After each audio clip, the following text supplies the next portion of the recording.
বিশ্বকাপ ফুটবল উপলক্ষে গোলসেন্স গ্রুপ ও চ্যানেল 24-এর যৌথ আয়োজন গোলসেন্স প্রবাসী বিশ্বকাপে সবাইকে স্বাগত। প্রিয় দর্শক, আমি রাজীব খান আছি আপনাদের সঙ্গে, আর আমার সঙ্গে পুরো অনুষ্ঠান জুড়ে থাকবেন বাংলাদেশের এক সময়ের কিংবদন্তি ফুটবলার, যার ফুটবল খেলা দেখার জন্য হাজার হাজার মানুষ স্টেডিয়াম মুখী ছিলেন এক সময়, যদিও বা সেই ফুটবল উন্মাদনা বাংলাদেশে আর নেই। আমি পরিচয় করিয়ে দিচ্ছি সেই ফুটবলার শেখ মোহাম্মদ আসলাম। ধন্যবাদ আপনাকে। আসলাম ভাই, আপনাকে স্বাগত। ধন্যবাদ। প্রিয় দর্শক, আজ আমাদের মাঝে আরেকজন অত্যন্ত জনপ্রিয় কণ্ঠশিল্পী রয়েছেন, সঙ্গীত শিল্পী, সবার প্রিয় মনির খান। মনির ভাই, আপনাকে স্বাগত। আছেন গোলসেন্স গ্রুপের অ্যাসিস্ট্যান্ট ম্যানেজার আল নাহিয়ান, আছেন অভিনেত্রী লাকি আক্তার প্রীতি। আপনাদের সবাইকে স্বাগত। বেস্ট ওয়েস্টার্ন প্লাস বে হিলস হোটেল কক্সেস বাজার, আমাদের হানিমুনের ঠিকানা, আমাদের সুন্দরতম স্মৃতির শুরু। প্রিয় দর্শক, চলছে কোয়ার্টার ফাইনাল, বিশ্বকাপের অন্যতম গুরুত্বপূর্ণ পর্ব, এবং ইতিমধ্যেই অন্যতম ফেভারিট ফ্রান্স প্রথম কোয়ার্টার ফাইনালে বিজয়ী হয়ে সেমিফাইনালমুখী হয়েছেন। ফ্রান্স কি আবার টানা তৃতীয়বারের মতো ফাইনালে যাচ্ছে? এই বিষয় নিয়ে আমার প্রথম প্রশ্ন শেখ মোহাম্মদ আসলাম। আসলাম ভাই, ফ্রান্স একটা ব্যালেন্স টিম, অফেন্স, ডিফেন্স এবং মিডফিল্ড এবং গোলকিপার সবার একটা এক সূত্রে গাঁথা, এবং ওদের তারকায় ভরপুর, তারকায় ভরপুর। এবং শুধু তাই নয়, ওদের ওয়ে অফ প্লে, ওরা কখন অ্যাটাকিং থার্ডে যে থ্রাস্টটা দিবে সেই জায়গাটুকু সব তাদের মুখস্থ একদম, এবং জায়গা মতো সব প্লেয়ার চলে যেতে পারে, যার জন্য অপোনেন্টের জন্য একটা অ্যাটাকিং থার্ডে যে একটা বিব্রতকর অবস্থায় পড়ে যায় অপোনেন্ট, যে কাকে ধরে কাকে আটকাবো, কাকে ছেড়ে কাকে ধরবো। সো এই জায়গাটা ওরা ফ্রান্স অনেক এগিয়ে আছে। মনির ভাই, আপনিও তো খেলা দেখেছেন। মরক্কোর খেলা কিন্তু সবার মন জয় করেছিল। প্রথম কোয়ার্টার ফাইনালে ফ্রান্সের সঙ্গে ঠিক আগের মরক্কোর আগের খেলাগুলো যেমন দেখেছি, সেরকম মরক্কোকে পাইনি এবার। না, গতকাল খেলা দেখে একটু হতাশ হয়েছি, কারণ মরক্কোর খেলাটা অন্য কোনো কারণ আছে কি না? অন্য কোনো কারণ আসলে নয়, প্রতিদিন খেলা তো একরকম হয় না। আমরা যদি ভেবে থাকি যে আমি সঙ্গীত শিল্পী, প্রতিদিন একই রকম একই গান গাইতে পারবো, 5 দিন যদি একটা গান গাই 5 রকম কিন্তু হবে, একরকম হবে না। এবং খেলা প্রতিদিন হয় না। যেমন মরক্কোর খেলা দিয়ে আমরা বলি, অন্যদিন যে খেলা দেখেছি অন্যরকম একটা আশা কিন্তু জন্মেছিল যে মরক্কো হয়তো এবার খেলার ভিতরে অন্যরকম খেলা দেখাবে, কিন্তু সেটি গতকাল কিন্তু হয় নাই। এর মূলত কারণ যেটা মনে হয়েছে যে ফ্রান্সের যে কৌশলগত দিক, ফ্রান্সের যে চতুর্দিক গোছালো ব্যাপারটা, এবং ওদের মুখস্থ, চোখ বুজে মারলেই যেন প্লেয়ার সেখানে দাঁড়িয়ে আছে, এবং তারা কখন কিভাবে খেলবে এটা তারাই কেবল জানে। অন্যরা বুঝতে বুঝতেই হয়তো অন্য কিছু ঘটনা ঘটে যাচ্ছে। এই ঘটনাগুলো কালকে আমরা লক্ষ্য করেছি। সেখানে মরক্কো হয়তো নির্বাক হয়ে গেছে, তারাও হয়তো সেখানে বাকরুদ্ধ হয়ে গেছে যে যা ভেবেছিলাম মাঠে এসে তা নয়। তো সেটি হলো, এটা ওদের যে কোচ আছেন সেটা দীর্ঘ দিনের অভিজ্ঞ, এবং তাদের ভিতরে সমন্বয়টা আছে, এবং ফ্রান্স দুর্দান্ত টিম এবার, এবং সম্ভাবনার দ্বার প্রান্তে তারা পৌঁছাবে আমি আশা করি, বিশ্বাস করি। আল নাহিয়ান, আপনিও তো প্রতিনিয়ত খেলা দেখেন, খুব ফুটবল প্রেমী, আপনার কাছে কেমন লেগেছে খেলা? First of all thanks to channel 24 and Goldsands গ্রুপকে এত সুন্দর একটি প্রোগ্রাম আয়োজন করার জন্য, এবং এটা ফুল এক মাস, মানে যত পুরো দিন ওয়ার্ল্ড কাপ চলছে আমরা সবাই কিন্তু পর্ব চলছে, হ্যাঁ, এবং আমরা কিন্তু গোলসেন্স প্রবাসী বিশ্বকাপ দেখছি অলওয়েজ। সো গতকালকের ম্যাচের কথাই যদি বলি, গত রাত্রে, তো ফার্স্ট অফ অল মরক্কো একটু আনফর্চুনেট, কজ এই আজকের ম্যাচে তাদের যে টপ স্কোরার সাইবারি, তাকে ইনজুরির কারণে তারা মিস করেছে, এবং এটা কনফিডেন্সের দিক থেকে অনেকটা লো ছিল তারা। এবং ফ্রান্স তো বরাবরই এবার ফেভারিট হয়ে এসেছিল, এবং তারা আবারও প্রমাণ করলো এই মরক্কোর সাথে যে তারা অনেক স্ট্রং হয়ে এবার এই পর্যন্ত আসা। সো মরক্কোর জন্য একটু খারাপ লেগেছে যে গতকাল খেলাটি একটু ফাইট দিতে পারেনি, বাট ফ্রান্সের প্রশংসা আমি বেশি করব, কজ ওরা আসলে ওই সুযোগটাই দেয় নাই মরক্কোকে। তারা আসলে শুরু থেকেই ওই অ্যাটাকিং মোডে ছিল, এবং এই বিশ্বকাপে যদি কোনো টিমের অ্যাটাকিং সবথেকে স্ট্রং থাকে সেটা হলো ফ্রান্স। তাদের কাছে যে ফ্রন্ট থ্রি, সেটা মনে হয় টপ ইউরোপিয়ান ক্লাবসের সব মেন প্লেয়াররা। সো ওই দিক থেকে আমি ফ্রান্সকে আগে রাখবো এই কারণেই। So hard luck for Morocco this time. But যদি আমরা দেখি এবার ওয়ার্ল্ড কাপে 7টা টিমই কিন্তু ইউরোপিয়ান টিমের, মানে অলরেডি এখন 6টা টিম আছে, একটা শুধু ল্যাটিন আমেরিকার টিম, সেটা আর্জেন্টিনা। আর হোপফুলি এবারও আমরা দেখতে পাবো তাদেরকে ফাইনালে ফ্রান্সের সাথে খেলতে। দেখা যাক কি হয়। আমরা আবার আসবো এবং জানতে চাইবো যে আসলে অল ইউরোপিয়ান সেমিফাইনাল হয় কিনা এই বিষয়টা। এটা হলে তো একদম ম্যাসাকার বাংলাদেশের। সেটাই। প্রীতি, আপনিও তো খেলা দেখেন, কার খেলা ভালো লেগেছে আপনার এই পর্যন্ত? আমিও ফার্স্ট অফ অল থ্যাঙ্কস জানাতে চাই চ্যানেল 24-কে এবং গোলসেন্স গ্রুপকে। আর আমাকে এই অনুষ্ঠানে ডাকার জন্য আমি অনেক ধন্যবাদ জানাই আপনাদেরকে। আমি ফুটবল দেখি, কিন্তু আমি সবসময় দেখা যায় ছোটোবেলা থেকে, যদিও সরি সবাইকে, ছোটোবেলা থেকে আর্জেন্টিনাই করি। তো সবসময় দেখা যায় যে সবাই হয়তো হাসবে যে আর্জেন্টিনার খেলা হলেই শুধু দেখা হয়, অন্য খেলা দেখা হয় না। কম বেশি দেখা হয় সব খেলাই, কিন্তু আমি যেহেতু অভিনেত্রী, আমার শ্যুট থাকে, প্রায় সময় দেখা যায় আমি লেট নাইটে বাসায় ফিরি, ঘুমিয়ে পড়ি, লেট নাইটের খেলাগুলো আমার দেখা হয় না। তো আর্জেন্টিনার যেদিন খেলা থাকে আমি খুবই এক্সাইটেড থাকি। তো ভালো লাগে, এই যে মেসিকেই ভালো লাগে, আর আর্জেন্টিনার ফ্যান, আর্জেন্টিনার খেলা দেখি সব সময়। আর রিসেন্টলি তো আর্জেন্টিনার সাথে যে মিশরের খেলাটা নিয়ে একটা বিতর্ক হচ্ছে, এটা খুব খারাপ লাগছে। আর ভাবছি যে আসলে সামনে কি হয়, সত্যটা কি বের হয়। আচ্ছা আসলাম ভাই, যেটি বলছিলেন আসলে কি এটা বিতর্কিত জয় কি না? বিতর্কিত জয় বলবো না, কারণ এটা অ্যাবসলিউটলি ডিপেন্ড করে রেফারির উপর। Referee is soul responsible for that. এখানে টিমের কোনো দোষ নাই। মূল অভিযোগটা কিন্তু তার উপরেই হবে, কারণ সে তো সুপ্রিম পাওয়ার ছিল তার কাছে, সে সব কিছু করতে পারতো। বাট আর্জেন্টিনা তার নিজস্ব গতিতে খেলে চলে গেছে। এটা পিছনে কোনো চাপ ছিল কিনা রেফারির উপর? আমার মনে হয় না, কারণ এবার তো দেখেছি চাপের বিশ্বকাপ, এবার বিভিন্ন দিক থেকে বিভিন্ন নিয়ম কানুনের কারণে বাইরের একটা প্রভাব, যে হোস্ট প্রেসিডেন্টের একটা প্রভাব, ফিফার প্রভাব, সেই বিষয়গুলো কি? আমার মনে হয় না ওই চাপটা এখানে যে মানে প্রয়োগ করবে। But referee was so responsible, আমি বলবো। ওনাকে সুপ্রিম পাওয়ার দেওয়া হয়েছে, এটা ওই দিনের খেলাটা উনি কন্ট্রোল করবে। সুপ্রিম পাওয়ার দেওয়া হয়েছিল কি আর্জেন্টিনাকে জিতানো হবে না ভালো খেলা পরিচালনা করবে? ভালো ম্যাচ পরিচালনা করবে, সে ফেল করেছে আমার মনে হয়। মনি ভাই, আপনিও তো দেখেছেন। আমিও কিন্তু আর্জেন্টিনার ভক্ত, বিশেষ করে মেসির কারণে। মেসি দুর্দান্ত একজন প্লেয়ার, আমরা দুর্দান্ত একজন মানুষ। আমি সে কথাই বলতে চাচ্ছিলাম যে আমরা যখন গান গাই তখন মুরব্বীদের কাছে শুনি যে একজন গায়ক এবং শিল্পীর মধ্যে অনেক পার্থক্য আছে, জনসংখ্যা এবং মানুষের মধ্যে অনেক পার্থক্য আছে। দুটিকেই আমরা জনসংখ্যাকেও মানুষ হিসেবে মূল্যায়ন করতে চাই, মানুষকেও জনসংখ্যার তালিকায় নিতে চাই, কিন্তু মানুষ আর জনসংখ্যার মধ্যে অনেক পার্থক্য। তেমনি শিল্পী আর গায়কের মধ্যে অনেক পার্থক্য। 3-4টে গান গাইলে গায়ক বা গায়িকা হওয়া যায়, কিন্তু শিল্পী হওয়া খুব কঠিন। তেমনিভাবে ফুটবল খেললে খেলোয়াড় হওয়া যায়, কিন্তু মেসি হওয়া কঠিন। যেমন মানুষ তেমনি তার খেলা, সব কিছু মিলিয়ে যেন একটা অন্যরকম ভালোবাসার জায়গা সে আপন মনেই তৈরি করে নেয়। যে কথাটি বলছিলেন প্রীতি, বললেন যে বিতর্কের সৃষ্টি হয়েছে। আর্জেন্টিনার সাথে বিতর্ক সৃষ্টি হওয়ার কোনো কারণ নাই, কারণ আর্জেন্টিনা পরীক্ষিত একটি দল, প্রমাণিত একটি দল। ও তো নতুন করে প্রমাণ করার কিছু নাই যে আমি শ্রেষ্ঠ হতে চাই বা আমি এখানে বিজয়ী হতে চাই। সে তো এখনো পর্যন্ত ওয়ার্ল্ডের 1 নম্বর পজিশনে আছেন এবং গতবার বিশ্বজয়ী সে। তাকে নিয়ে বিতর্ক সৃষ্টি করা মানে এটা ওই পায়ে পাড়া দিয়ে ঝগড়া করার মতো। এখানে কোনো তর্কই চলে না। আর্জেন্টিনা খেলা দিয়েই প্রমাণ করেছে এবং আবারও সে খেলা দিয়েই প্রমাণ করছে। বরং এই ফিফা বলেন, রেফারি বলেন, যেটাই হোক, আর্জেন্টিনাকে বিতর্কিত করার জন্য তাদের চেষ্টা থাকতে পারে। আর্জেন্টিনা কোনো কারণে বিতর্কিত হবে এটা আর্জেন্টিনার শোভা পায় না। তারা খেলা দিয়ে ইতিমধ্যে প্রমাণ করেছেন যে আমরা আমাদের জায়গায় শ্রেষ্ঠ। আমার মতে এই আর্জেন্টিনা যে বিতর্কিত, এটা একদম ক্রিয়েট করা একটা ফ্যান বেজের পক্ষ থেকে। কজ এই ম্যাচটা যদি কেউ দেখে থাকে, প্লেয়াররাও বলেছে, বিশ্বের অনেক বড় বড় সাবেক প্লেয়ার যারা, তারা এইটা নিয়ে প্রশ্ন তুলেছেন, বড় বড় সংস্থাগুলো প্রশ্ন তুলেছেন, আর সাধারণ মানুষ তো আছি।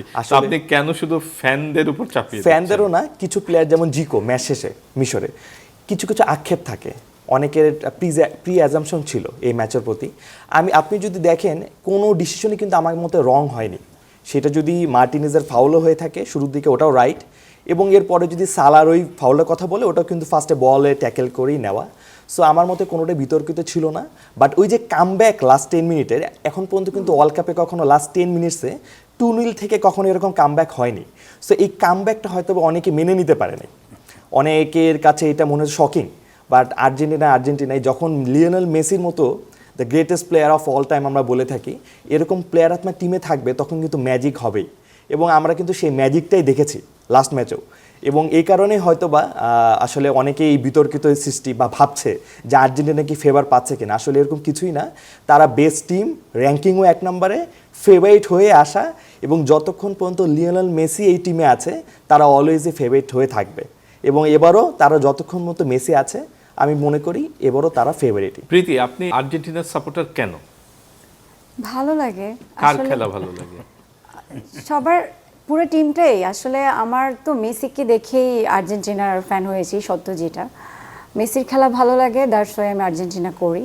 এখন তো পুরো আর্জেন্টিনার জন্যই মানে সবসময় শুভকামনা থাকে, ভালোবাসা থাকে। আর মাঠে বা বাসায় যখনই খেলা দেখি তখনই ওই মেসি মেসি করেই চিৎকার করা হয়। পুরো ভালোবাসাটা মনে হয় মেসিকে জুড়েই, দ্যাটস ওয়াই আর্জেন্টিনা করা।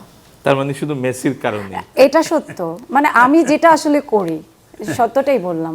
আসলাম ভাই, আপনি তো দেখেছেন, আপনি সেই যুগের ওই জিকো, সক্রেটিস, এদের ব্রাজিলও দেখেছেন, নান্দনিক খেলা দেখেছেন। তারপর আপনি সেই প্লাটিনি যুগের ফ্রান্সের খেলাও দেখেছেন। এই যে এখন তো পুরো দলটা, আর্জেন্টিনা দলটা শুধু মেসি কেন্দ্রিক। মেসির আগামী বিশ্বকাপ পর্যন্ত উনি খেলায় থাকবেন কিনা? আমার মনে হয় থাকবেন না। মনে হয় যদি এই টুর্নামেন্টটা সে যেতে পারে, আমার মনে হয় গোল্ডেন সেকেন্ড করেই বসে যাওয়া বেটার। আর সব থেকে বড় ব্যাপার কি, মেসিদের এই আর্জেন্টিনার কিছু প্লেয়ার সহ কিন্তু মেসি আমেরিকা লিগ খেলতে গেছে। এটা একটা প্রি প্ল্যান ছিল যে ওই মানে গ্রাউন্ডের কি অবস্থা, ওই এনভায়রনমেন্টটা কেমন, এইগুলো জানার জন্য একটা বিরাট উপকার হয়েছে তার টিমের জন্য এবং তার দেশের জন্য। এটা একটা মানে সুন্দর, কোথায় কোন বাউন্সটা আমি কাজে লাগাবো এটা কিন্তু মেসি জানে। এবং সাচ এ ব্রিলিয়ান্ট প্লেয়ার এই বিশ্বে এই জগতে আর আসবে কিনা আই মিন ডাউট। তার মানে মেসির পরিকল্পনাটাই ছিল এই যে 4 বছর ধরে তিনি আমেরিকা, যেটা আল্লাহিয়ানো বলছিলেন, আমেরিকায় খেলছেন শুধুমাত্র দেশের কারণে। ওনার কিন্তু আরো কয়েক গুণ বেশি অফার ছিল বিভিন্ন দলে, কিন্তু সেটা ফেলে শুধু বিশ্বকাপ যেহেতু আমেরিকায় হবে, আর্জেন্টিনা শিরোপা পায় দিতে হবে, সতীর্থ খেলোয়াড় নিয়ে গেছে সেখানে, নিয়ে গেছে। So it's a pre plan যে এটা আমাকে জিততে হবে। এই যে দেশপ্রেম, মনির ভাই, আমাদের দেশের প্লেয়ারদের মধ্যে কতটা দেখেন? না, আমাদের দেশের প্লেয়ারদের মধ্যেও আছে, অস্বীকার করব না, কিন্তু আমাদের দেশের প্লেয়ারদের পৃষ্ঠপোষকতার অভাব। এখানে তাদের মধ্যে রাজনীতি ঢুকে গেছে বেশি। রাজনৈতিকভাবে যদি এদেরকে মুক্ত করে রাখা হয়, এদের যদি মুক্ত বাতাসে ছেড়ে দিয়ে কাজ করার সুযোগ দেওয়া হয়, তাহলে এরা অনেক ভালো করবে। কারণ তারও 2টা পা, 2টা হাত, একটা শরীর, এরও তো তাই। সে পারলে পারতেছে না কেন? নিশ্চয়ই টেনে ধরার কিছু ব্যাপার আছে এখানে। এদেরকে সামনে এগিয়ে দিয়ে মুক্ত মঞ্চ তৈরি করে দেওয়া, মুক্ত আকাশের নিচে খেলা করার অবাধ সুযোগ করে দেওয়া এবং সুবিধা দেওয়া, এদের কিন্তু সেই সুযোগটা অনেক ক্ষেত্রে নাই। আমরা যখন 70, 80, 90 দশকের আমরা খেলোয়াড়, ওই দশকটা আপনি যদি মানে আপনার ছবির মতো যদি আপনি দেখেন, that was golden days for our nation. এবং আমাদের ফুটবল, ইট ওয়াজ বুমিং লাইক এনিথিং। তো ওই জায়গাটা থেকে আমরা পিছিয়ে আসবো কেন? আমরা আরও সামনে এগিয়ে যেতে চাই।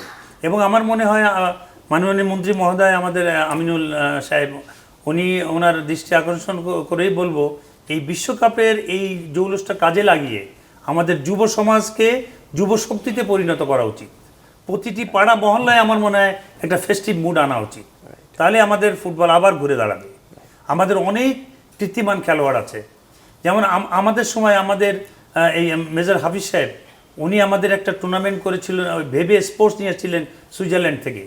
ওর এগেনস্টে আই মেড অ্যান হ্যাট্রিক, আমি হ্যাট্রিক করেছিলাম। উনি বলেছিলেন তুমি 1 গোল করতে পারলে তোমাকে 10,000 টাকা দেওয়া হবে। So I made an hattrick. আমরা 2 গোলে হেরে যাচ্ছিলাম, পরে আমি 3 গোল করেছিলাম। সো আমরা পারি, আমরা তো, আমাদের অনেক যোগ্য খেলোয়াড় আছে। আর যেটি বলছিলেন যে আমাদের এইবার অন্তত সুবিধা, আসার দিকটা হলো আমাদের মন্ত্রী, যিনি ক্রীড়া মন্ত্রী, উনিও ন্যাশনাল দলের ক্যাপ্টেন সাব ছিলেন, ক্যাপ্টেন সে। তার হাত ধরে হয়তো বা ফুটবলটা এগিয়ে যাবে। আল নাহিয়ান, এই যে মনির খান বলছিলেন যে পৃষ্ঠপোষকতা দরকার, আপনারা গোলসেন্স গ্রুপ অনেক বড় একটি প্রতিষ্ঠান, জি, আপনারা কিভাবে মানে সত্যিকার অর্থেই এদেশের ফুটবল উন্নয়নে, আপনারা তো মানব উন্নয়নে কাজ করেন, ফুটবল উন্নয়নে কিভাবে কাজ করা যায়? ফার্স্ট অফ অল এই প্রোগ্রামটা দিয়ে যদি শুরু করি, এই প্রোগ্রামটা কিন্তু আপনি বর্তমানে এই ওয়ার্ল্ড কাপে অন্য কোনো কোম্পানিকে দেখবেন না সাধারণত। সো গোলসেন্সের যে একটা উদ্যোগ, মানে একটা পদক্ষেপ ছিল যে এই গোলসেন্স প্রবাসী বিশ্বকাপে, এখানে এর মাধ্যমে কিন্তু আমরা অনেকেই রেগুলার এই শোটা দেখছি। আমরা শুধুমাত্র খেলাকে ভালোবাসি দেখি, বাংলাদেশের মানুষজন ফুটবলকে অনেক ভালোবাসে, যেটা আমরা প্রতি ওয়ার্ল্ড কাপেই দেখতে পারি। আমরা চাই এটা অলওয়েজই থাকুক এবং আমাদের এরপরেও এই এরকম পদক্ষেপ থাকবে যে এই যে ফেস্টিভ মোডটা বিশ্বকাপে, এটা যেন আমরা অলওয়েজই থাকে এবং এইভাবে যেন ফুটবল প্রেমীরা যারা ইয়াং জেনারেশন, তারা যেন এই ফুটবলটাকে দেখে দেখে সামনে আরও ফুটবলের প্রতি ইন্টারেস্ট জাগায় এবং আমাদের এই যে ইয়াং জেনারেশন যারা মাদক মুক্ত, আমরা যেই আমাদের মেইন যে আমাদের পদক্ষেপ, সে এটাতে ফুটবলটাকে যাতে আমরা খেলাধুলা জায়গায় করে দিতে পারি, আমাদের সামনে এরকম পরিকল্পনা আছে এবং এই পরিকল্পনা থেকেই আমরা এই প্রোগ্রামের আয়োজন করা এবং সামনে যে আমরা আরও এরকম দেখতে পারবো। হোপফুলি আমাদের এখন যেহেতু বাংলাদেশ ন্যাশনাল টিমে খেলাধুলা কিন্তু এখন অনেকে দেখছে এবং বাইরের থেকেও প্লেয়াররা আসছে, আশা করি সামনে যে আমাদের ফুটবলটাও আরও অনেক ডেভেলপ হবে এবং আমরা নেক্সট ওয়ার্ল্ড কাপে বা তার ওয়ার্ল্ড কাপে আমরাও নিজেদের কান্ট্রিকে দেখতে পারবো ইনশাল্লাহ। আপনি প্রবাসীদের কথা বলছিলেন। প্রিয় দর্শক, গোলসেন্স গ্রুপের পক্ষ থেকে প্রতিনিয়ত আমাদের যে কুইজ কম্পিটিশন থাকে, সেটাও ছিল মরক্কো এবং ফ্রান্সের ফলাফল কি হবে, সেই বিজয়ীদের আমি নাম ঘোষণা করব। তবে তার আগে আগামী পর্বের যে কুইজ কম্পিটিশন নরওয়ে এবং ইংল্যান্ড, এই খেলার ফলাফল কি হবে, প্রিয় দর্শক আপনারা অংশ নেন এই কুইজ কম্পিটিশনে। গোল্ডসেন্স হোটেলস অ্যান্ড রিসর্টস থেকে হোটেল মালিকানা নিলে যেসব সুবিধা পাবেন: সাফ কবলার রেজিস্ট্রেশন সহ মালিকানা, লাইফ টাইম প্রফিট এবং হালাল ইনকাম স্ট্রিমের নিশ্চয়তা। ফ্রান্স এবং মরক্কোর খেলার এই কুইজ কম্পিটিশনে যারা বিজয়ী হয়েছেন, মোহাম্মদ কাসিম হুসাইন, উনি প্রথম হয়েছেন, সৌদি আরবে থাকেন। দ্বিতীয় হয়েছেন মোহাম্মদ মোশাররফ হোসেন, উনি বাংলাদেশে থাকেন, শিক্ষকতা করেন। তৃতীয় হয়েছেন মোহাম্মদ আরিফুল ইসলাম, উনি বাংলাদেশে থাকেন এবং জব করেন। এই যে প্রবাসীদের প্রতিনিয়ত অংশগ্রহণ এবং প্রতিটা পর্বে কোনো না কোনো প্রবাসী থাকেন এবং তিনজন বিজয়ের মধ্যে এমনও আমরা অধিকাংশ দিন পেয়েছি যে তিনজনই প্রবাসী। এই যে প্রবাসীদের অংশগ্রহণ, এটা খুবই আনন্দিত করে। আল নাহিয়ান কি দিচ্ছেন? বিজয়ী যিনি ফার্স্ট হয়েছেন তিনি পাচ্ছেন আমাদের কক্সবাজারে বেস্ট ওয়েস্টার্ন প্লাস বে হিলস হোটেলে 2 রাত 3 দিনের একটা স্টেকেশন, যেটা ফ্রি। আর সেকেন্ড যিনি হয়েছেন তিনি পাচ্ছেন আপনার পছন্দের কোনো জার্সি এবং থার্ড যিনি হয়েছেন তিনি পাচ্ছেন আমাদের গোলসেন্স গ্রুপের পক্ষ থেকে একটা গিফট হ্যাম্পার।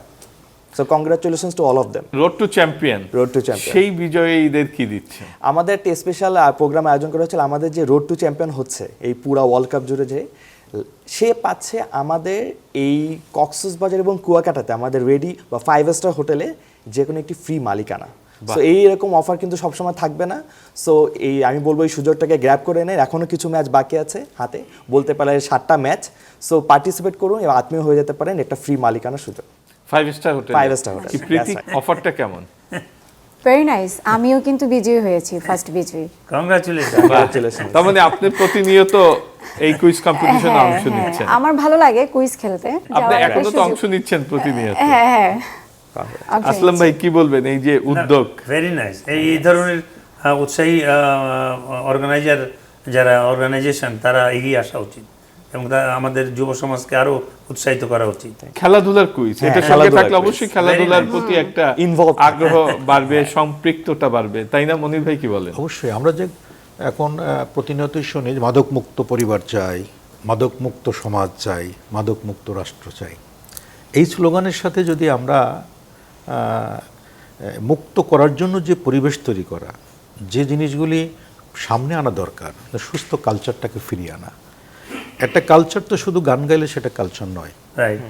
হ্যাঁ, সুস্থভাবে কথা বলা, তার পোশাক পরিচ্ছদ সব কিছুতেই চলাফেরা সব কিছুতেই কিন্তু কালচারটাকে সঙ্গে নিয়ে চলে। তো সুস্থ পরিবেশ এবং সুস্থ রাষ্ট্র গঠন এবং মাদকমুক্ত করতে গেলে যুব সমাজকে তাদের যেদিকে নজর চলে গেছে, যেদিকে তার ইচ্ছাশক্তি কাজ করছে, ওখান থেকে ফিরিয়ে আনতে গেলে আমাদের ফুটবল খেলার মাঠ দরকার। আমাদের রাজনীতি মুক্ত একটা প্ল্যাটফর্ম দরকার। এখানে এই আপনার গোলসেন্স তাদের মতো পৃষ্ঠপোষকতার অনেক মানুষ দরকার, যারা আনাচে কানাচে থেকে প্রতিভাবানদেরকে তুলে এনে এই দেশের টোটাল সংস্কৃতিটিকে একটা মাত্রায় নিয়ে যাবে। কারণ আপনি দেখেন যে সুস্থ সংস্কৃতিবিহীন সুস্থ রাষ্ট্র গঠন করা খুব মুশকিল। এই জন্য বলে যে প্রাতিষ্ঠানিক শিক্ষার থেকেও পারিবারিক শিক্ষা সবচেয়ে মূল্যবান। মায়ের কোল থেকে একটা শিশু যেভাবে শিক্ষা গ্রহণ করে বড় হয়, বিদ্যালয়ে কিন্তু সেই শিক্ষাগুলো পাওয়া যায় না। এটা কিন্তু ভিত, এটা ফাউন্ডেশন। আমরা গান, একজন শিল্পী দীর্ঘদিন গান গাইতে পারে, কেন গাইতে পারে? যদি তার ফাউন্ডেশন মজবুত থাকে। এই বিল্ডিংটি 20 তলা বা 30 তলা, এটা বেঁচে আছে বা মাথা উঁচুকে দাঁড়িয়ে আছে ফাউন্ডেশনের কারণে। ফাউন্ডেশন মজবুত না হলে যে কোনো কোম্পানি এসে ভেঙে পড়া সম্ভব। এই জন্য ফাউন্ডেশনটাকে মজবুত করতে গেলে, বাংলাদেশের অস্তিত্ব রক্ষা করতে গেলে, সারা বিশ্বের কাছে ভাবমূর্তি অর্জন করতে গেলে সুস্থ কালচারের কোনো বিকল্প নাই। একদম ঠিক। তবে গোল্ডসেন্সকে আমার আহ্বান থাকবে আপনার মাধ্যমে, যে আগে যেমন আমাদের কর্পোরেট কালচারটা ছিল ফুটবলে, এই কালচারটার ভিতরে আপনারা যদি ঢুকতে পারেন তাহলে ফুটবলে উপকৃত হবে, ফুটবলাররা উপকৃত হবে। শিওর, আমাদের এরকম পরিকল্পনা আছে এবং আমরা খুব শীঘ্র এগুলোও দেখতে পারবো। কারণ আমাদের সময় এক সময় ছিল কাস্টমস টিম ছিল, অফ দ্য টিম ছিল, অগ্রণী ব্যাংক টিম ছিল, সাধারণ বীমা, জীবন বীমা, বিমান, বিশাল এদের মানে এদের যে প্রচারণা এই খেলার মাধ্যমে, ইট ওয়াজ আনবিলিভেবল। আমরা স্লোগান নিয়ে গেছি, হ্যাঁ, স্টেডিয়ামে স্লোগান নিয়ে গেছি, এক্স্যাক্টলি হ্যাঁ। এক্স্যাক্টলি। ভাইয়ের খেলা দেখতে গেছি, কায়সার আহমেদ ভাইয়ের খেলা দেখতে গেছি, আমাদের সাব্বির ভাইয়ের খেলা দেখতে গেছি। মানে চোখ ওত পেতে থাকতাম। সাব্বির ভাই মানুষ ছোট, পা লম্বা ছিল, হ্যাঁ, খেলা করছে, আমরা তখন ছোট, হ্যাঁ, স্টেডিয়ামে মারামারি করছি গেট দিয়ে ঢুকতে গিয়ে, যে একদল আবাহনী, একদল মোহামেডান। তখন কিন্তু এই রাজনীতি ছিল না, তখন গ্রুপিং, যে আবাহনীর লোকজন আমাদের কাছে শত্রু, মোহামেডানের লোকজন আবাহনীর কাছে শত্রু। এই যে একটা খেলা দেখার প্রতিযোগিতা, এই যে উন্মাদনা, উত্তেজনা ছিল। স্টেডিয়ামে লাইন যে থাকতাম, স্টেডিয়াম আমার বিজনেস ছিল, আমি দোকানে ঢুকতে পারতাম না মানুষের চাপে। একবার হয়েছে কি, আমাদের আবাহনী মোহামেডান ম্যাচ, সেই ম্যাচে আমার চাচা হঠাৎ করে আমাকে না জানিয়ে উনি খেলা দেখতে এসেছেন। হি ওয়াজ এ চেয়ারম্যান। সো উনি এসে বসবে মোহামেডান গ্যালারিতে বসছে, আর গোল করবে, আসলাম গোল করেছে, করার পরে উনি চিৎকার করে উঠছে, মোহামেডানের লোক ওনাকে ধরে ওখান থেকে ফেলে দিচ্ছে নিচে। So days was like that. So এত মানে পপুলার ছিল ইট ওয়াজ, মানে তবু সেই উত্তেজনাটা নিজের দেশের, নিজের দলের জন্য ছিল। আমরা এখনকার যেটা দেখি, যে নিজের জমি বিক্রি করে আর্জেন্টিনা, এটা বোঝা যায় যে মানুষের ইনভলভমেন্টটা কি ছিল। মাই গুডনেস, একদম মানে চোখ, মন, মানসিকতা একদম মাঠের দিকে তাকিয়ে আছি। তখন কিন্তু কেউ সিগারেট খাবে, কেউ অন্য নেশাগ্রস্ত হবে, এটা কিন্তু ছিল না, ছিলই না। একটা খেলা হবে কবে, ফাইনাল খেলার দিন 1 মাস আগের থেকে উন্মাদনা শুরু হয়ে গেছে, মহল্লায় মহল্লায়, বাড়ি বাড়ি, যেই খেলা দেখতে হবে, অমুক জায়গায় দেখতে হবে, আমার এই টিকিট কিনতে হবে, ওই টিকিট কিনতে হবে, এখানে বসবো, ওখানে বসবো। রেডিওতে কমেন্ট্রি শোনার জন্য হ্যাঁ, সামনে শত শত মানুষ, হাজার হাজার মানুষ জমায়েত কিন্তু হয়ে যুব সমাজটাকে কিন্তু আর ওই অন্যদিকে নেওয়া সম্ভব হয় না, এদিকে চলে আসছে। সেই পরিবেশটা তখন তৈরি ছিল, এখন সেটা দূরে সরে গেছে, হয়তো কোনো কারণে যেভাবেই হোক গেছে, আবার ঠিক করা সম্ভব। আসলাম ভাই, আপনি নিজে ফুটবলার ছিলেন এক সময়, যেই কথা হচ্ছিল আর কি, সোনালী দিনের ফুটবলার ছিলেন, কত উত্তেজনা, উন্মাদনা ছিল, কত উৎসব ছিল সেই সময়। সেই সময় বাংলাদেশের র্যাঙ্কিং ছিল 129। তখন এই যে কেপ ভার্দের মতো দেশের মানুষ তো এইবারই প্রথম জানলো, আর যদি আপনি গুগল ঘেটে তাদের র্যাঙ্কিং আনেন 182, কোথায় তারা দেখেন ওয়ার্ল্ড কাপে এসে সারা জাগিয়ে সেকেন্ড রাউন্ড পর্যন্ত তারা খেলে গেল, আর বাংলাদেশ এখন 182-তে বা আরো পরে যাবে, সেই র্যাঙ্কিং নিয়ে এখনো যুদ্ধ করতে হচ্ছে। এটা আসলে খুব দুঃখজনক ব্যাপার আমাদের জাতির জন্য, এবং আমরা এই ফুটবলটাকে যে ধরে রাখতে পারি নাই, এই আমাদের অর্গানাইজার যে যারা ছিলেন তারা চলে যাওয়ার পর আমরা টোটালি ফেল করেছি আমার মনে হয়। এই জায়গা আমাদের আবার এটাকে এখন সময় এসছে এটা রিঅর্গানাইজ করার, এবং আমরা আবার ঘুরে দাঁড়াতে পারি, আমরা ঘুরে দাঁড়াবার জাতি। আমার তো মনে হয় এই যে যারা দায়িত্বে ছিলেন, কেন ফুটবলটাকে এই জায়গায় নিয়ে আসলেন, তাদেরও একটু জবাবদিহিতার অধীনে আনা উচিত। তাহলে এখন যারা দায়িত্বে আছেন তারা বুঝবেন যে একসময় আমাদেরও জবাবদিহিতায় যেতে হবে, ঠিক কি? I agree with it 100%। আপনি দেখেন, আমি নিজে গাড়ি ড্রাইভ করি, ড্রাইভার আছে, আগে তো হরহামেশাই চলে যেতাম, রেড সিগন্যাল নাকি সবুজ সিগন্যাল দেখতাম না, কিন্তু এখন আমার ড্রাইভার অটোমেটিক কিন্তু গাড়ি থামাই দিচ্ছে। হয়তো ঘড়ি দেখে দেখলাম যে আমার সময় নাই, যেতে হবে, আমি যাও স্যার, যাওয়া যাবে না। কেন যাওয়া যাবে না? স্যার ক্যামেরা ফিট করা আছে, কেস হয়ে যাবে। একটা কেস হয়েও গেছে এর মধ্যে, আমার দোষের কারণেই, ওকে প্রেশার দিয়েছে চলে গেছে। তা মানুষের মধ্যে যেটা ভীতি, একটা নিয়মের মধ্যে আনা, যদি আপনি একটা ছকে একটা নিয়মে বেঁধে দেন আমাকে, যদি সেই নিয়মটা জনকল্যাণে হয়, রাষ্ট্র কল্যাণে হয়, অবশ্যই সেই নিয়ম মানতে বাধ্য এবং সেটা লঙ্ঘন করলে শাস্তির ব্যবস্থাও থাকতে থাকতে হবে। হবে। যেমন দেখেন আজকে সচিবালয় থেকেও মানুষ কিন্তু ব্রিফকেস হাতে করে লাইন দিয়ে বাসে উঠতেছে, লাইন দিয়ে মেট্রো রেলে এই উঠছে। যেমন ভাই বললেন যে বাংলাদেশে মানুষের পক্ষে ঘুরে দাঁড়ানো সম্ভব, অন্যায় কাজও এদেরকে করানো খুব দ্রুত সম্ভব, ভালো কাজও কিন্তু এদেরকে ইনভলভ করা সম্ভব।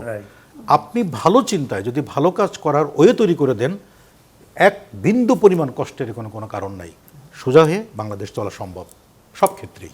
এবং ছোটবেলা থেকে স্কুলে ভর্তির পর শুধু পরীক্ষার আগে এই যে আপনার বিভিন্ন সাবজেক্টের পাশাপাশি একটা সাবজেক্ট থাকা ভালো, আচরণ। প্রাইমারিতে যখন পড়েছি আমরা, বৃহস্পতিবারের ওই ক্লাসটা আমাদের একটা ক্লাস থাকতো, কালচারাল ক্লাস, ওখানে গান বাজনা হবে, পরে বিকেলবেলা আবার মানে অ্যাথলেটিক্স হবে। এই যে খেলাধুলার যে একটা জোয়ার আসছে, এবং ক্লাস মনিটর ছিল, হ্যাঁ ক্লাস মনিটরের দায়িত্ব ছিল, এটা arrange করা। দায়িত্ব ছিল। এই জায়গাগুলো আমাদের ফিরে যাওয়া উচিত আমার মনে হয়। বিভিন্ন দেশ থেকে আমাদের যে সহকর্মীরা এই বিশ্বকাপের বিভিন্ন তথ্যচিত্র পাঠিয়েছেন, সেটাও দেখে আসি। 8 গোল 2 তারকার এখনও অন্তত যে দল ফাইনাল খেলবে অন্তত 2টি ম্যাচ তো খেলবেই। এমবাপ্পের দল 2টি ম্যাচ খেলতেই পারে, সেমিফাইনাল এবং ফাইনাল। আর্জেন্টিনার Messi quarter final, semifinal, final, যদি ফাইনাল পর্যন্ত যায় 3টি ম্যাচ খেলতে পারবে। এই 2 তারকার লড়াইটা কিন্তু দারুণ জমে উঠেছে, সমান তালে এগোচ্ছেন। যদিও এমবাপ্পে 1 ম্যাচ বেশি খেলেছেন, মেসি 1 ম্যাচ কম খেলেছেন, কেননা কোয়ার্টার ফাইনাল এখনও আর্জেন্টিনার হয়নি। 8 গোল 2 জনেরই। গত বিশ্বকাপেও 8 গোল করেছিলেন কিন্তু কিলিয়ান এমবাপ্পে, মেসি ছিলেন ঠিক তার পেছনে 7 গোল করে। এবার মেসি নিজেকে টপকে গেছেন, 8 গোল করেছেন, এমবাপ্পেও নিজেকে সমান উচ্চতায় নিয়ে গেছেন, 8 গোল। এমবাপ্পের গোল এখন 20টি বিশ্বকাপ গোল, 3 আসর খেলে মাত্র। প্রথম আসরে 4টি করেছিলেন 2018 রাশিয়া আসরে, 2022 কাতার আসরে করেছিলেন 8টি, আর এবার এই যুক্তরাষ্ট্র, কানাডা, মেক্সিকো, মধ্য আমেরিকার আসরে আরও 8টি গোল করেছেন। আর অন্তত 2 ম্যাচ আছে, যেটা বলছিলাম এমবাপ্পের ফ্রান্সের।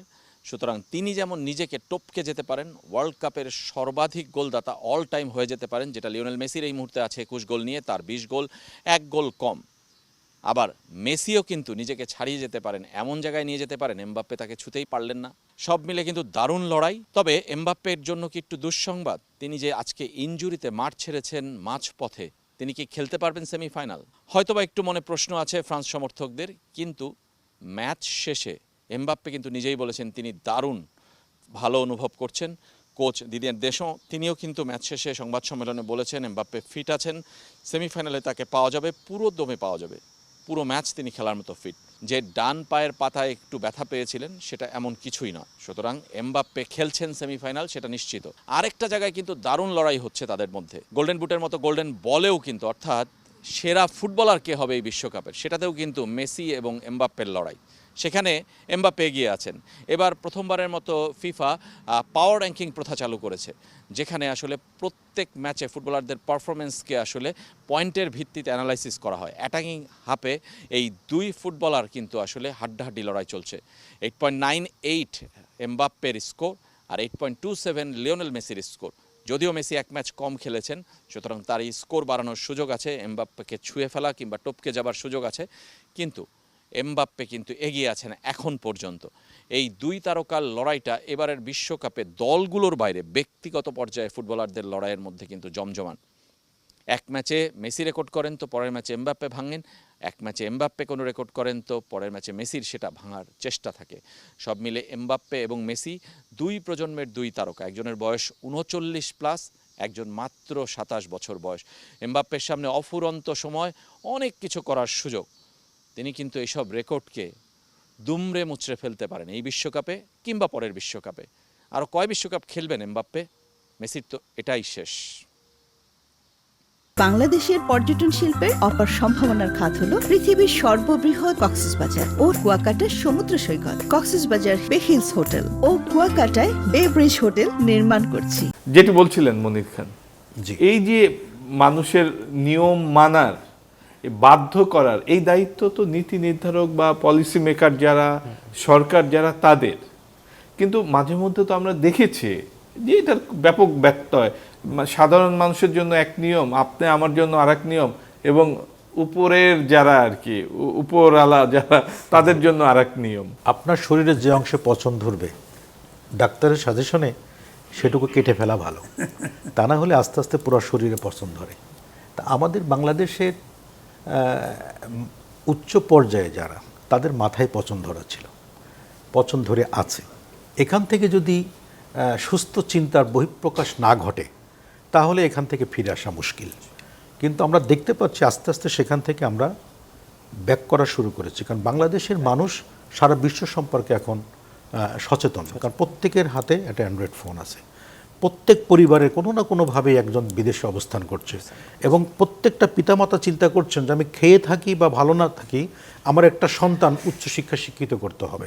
আগে যেমন পাড়ার একটা মোড়লকে দেখে নিজের ডিসিশন নিতে হতো, পরিবারের ডিসিশন সে মোড়ল দিত, এখন কিন্তু মোড়ল লাগে না, এখন প্রত্যেকটা পরিবারে শিক্ষিত সন্তান আছে, তারাই কিন্তু ওই পরিবারটাকে কন্ট্রোল করে এবং পরিবারের সিদ্ধান্ত তারাই নাই।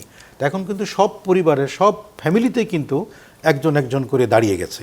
তো যেখানে সুস্থ চিন্তার মানুষ দাঁড়িয়ে গেছে সেখানে কিন্তু এই দেশকে সুস্থ করার জন্য আর অপেক্ষা করতে হবে না।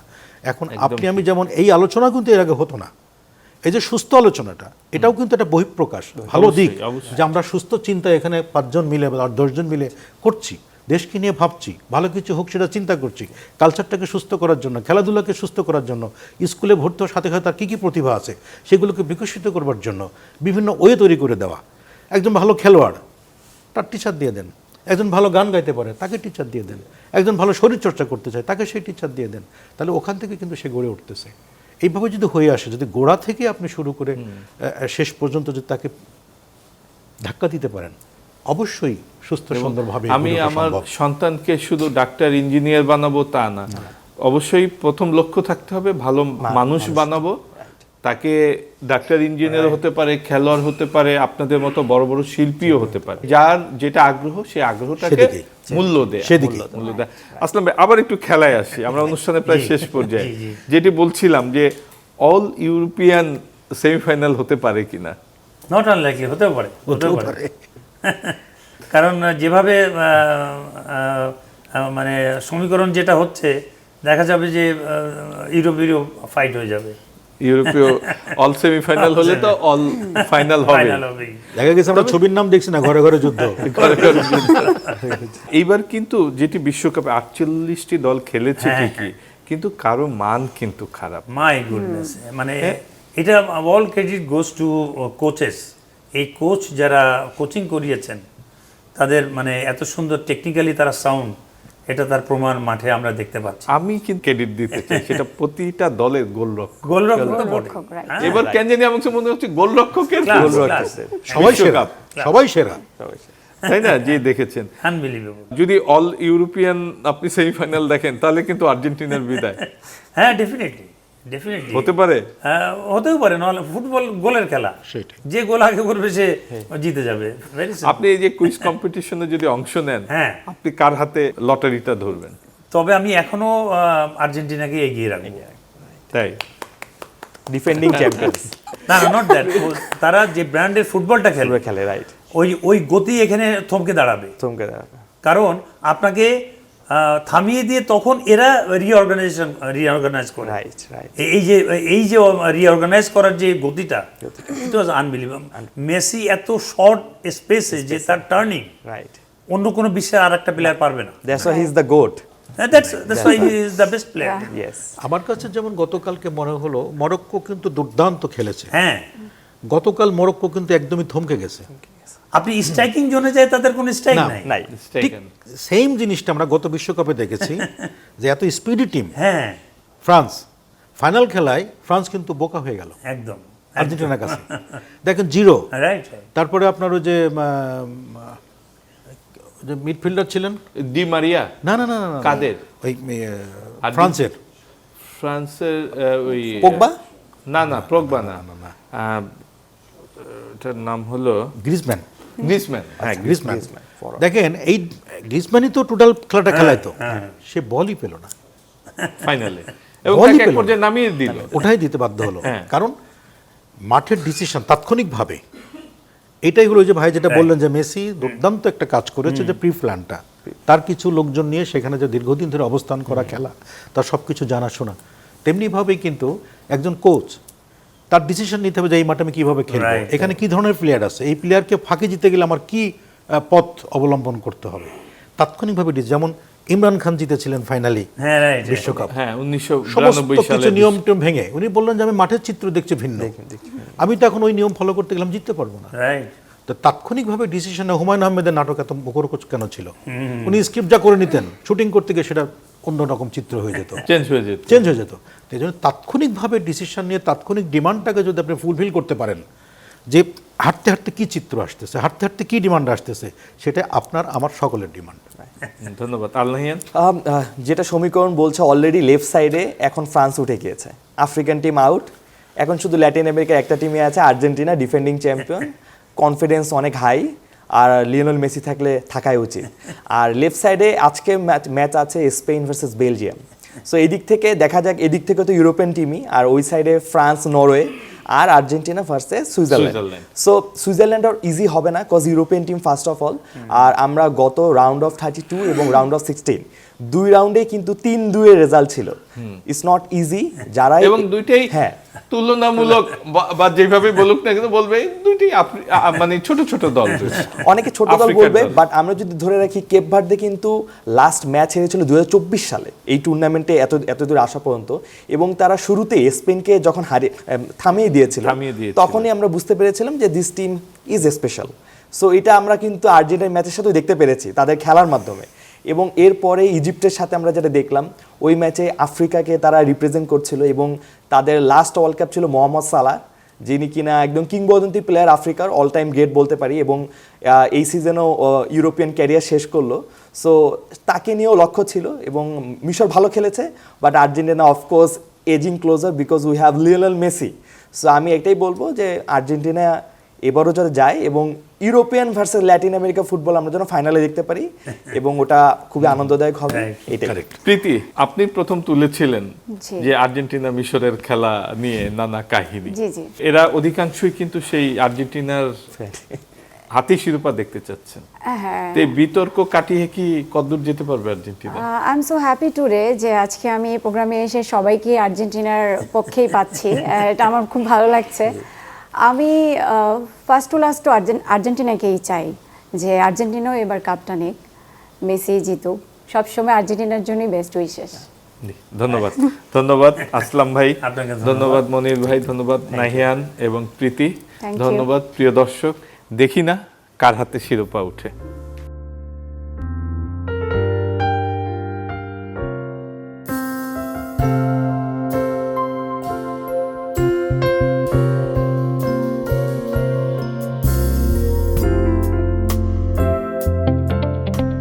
নতুন জীবনের শুরুতে আমরা চেয়েছিলাম এমন কিছু মুহূর্ত যা সারা জীবন মনে থাকবে, যেখানে সমুদ্রের ঢেউ আর পাহাড়ের সবুজ আমাদের স্বাগত জানায়।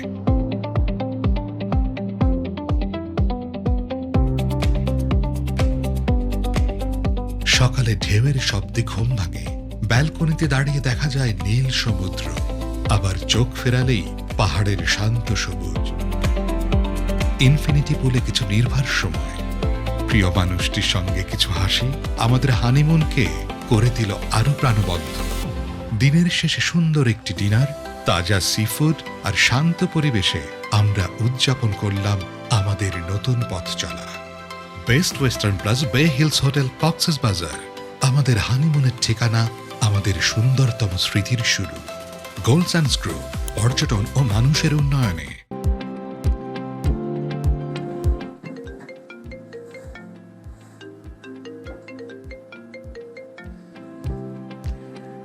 আম্মু, বাবা, অনেকদিন তো বিদেশে পড়ে আছিস, এবার দেশে আয়।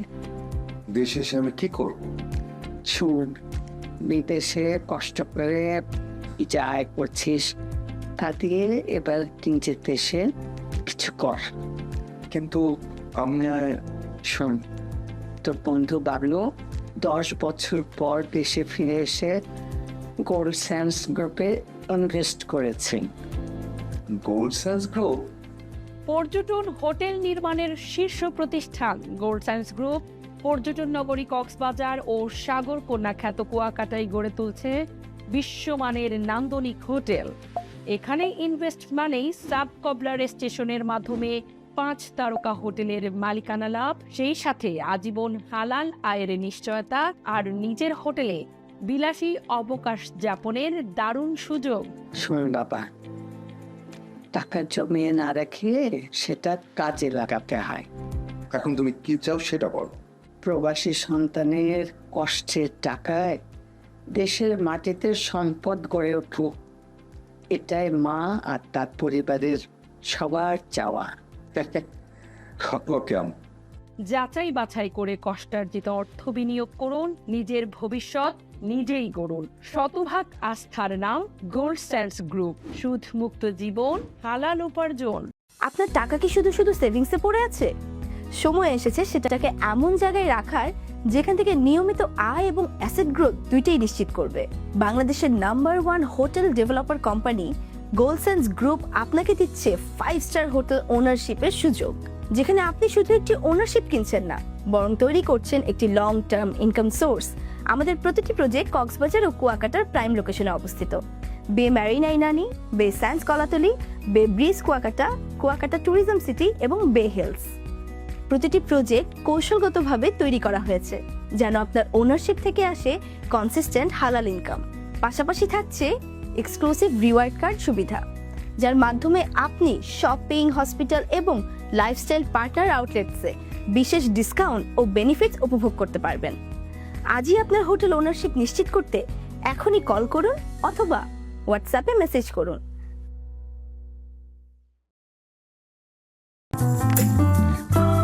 বাংলাদেশের পর্যটন শিল্পের অপার সম্ভাবনার খাত হলো পৃথিবীর সর্ববৃহৎ কক্সবাজার ও কুয়াকাটা সমুদ্র সৈকত। কক্সবাজার বে হিলস হোটেল ও কুয়াকাটায় বে ব্রিজ হোটেল নির্মাণ করছি। আপনার হোটেল ওনারশিপ অথবা সুইট ক্রয় করে হতে পারেন 5 তারকা হোটেলের গর্বিত মালিক। পেতে পারেন আপনার সুরক্ষিত ইনভেস্টমেন্টের সাফ কবলা মালিকানা ও আজীবন হালাল আয়। ইনভেস্ট একবার, রিটার্ন বারবার।